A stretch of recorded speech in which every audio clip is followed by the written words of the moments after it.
7 exercises you can do using only an exercise ball. An exercise ball can be a great addition to your usual workout routine. It can improve your balance, coordination, flexibility, help with your back, and activate your core muscles. Some studies have even shown that using an exercise ball as a chair can make you more energetic and improve your posture. And it can definitely be a fun prop for your workout. Number 1. Arm-leg extension. Roll onto your ball so that it's placed under your stomach. Your toes and hands should touch the ground. Engage your core and slowly start to lift your right arm and left leg. Then slowly put them back down.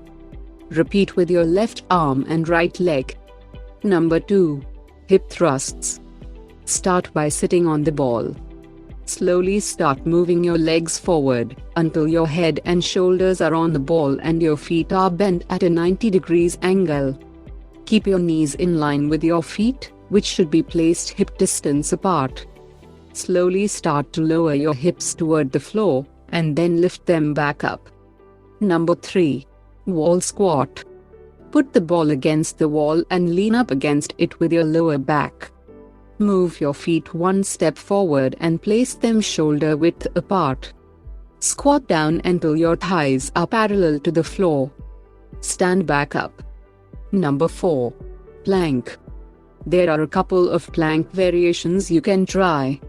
Keep your hands on the floor and place your feet on the ball.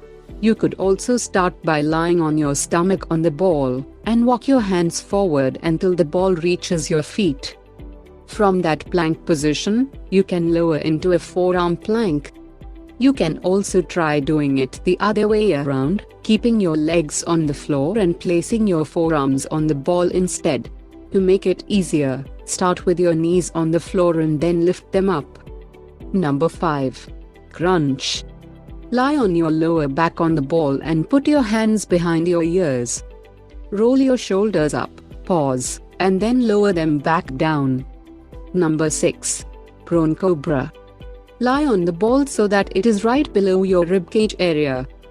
Your legs should be straight and a bit wider than shoulder width apart. Place your arms alongside your body. Lift your chest up, engaging your back muscles and rolling the shoulders back. Number 7. Jackknife. Start in a plank position, with your hands on the floor and your feet on the ball. Bend your hips and knees, and bring your legs underneath you. Pause.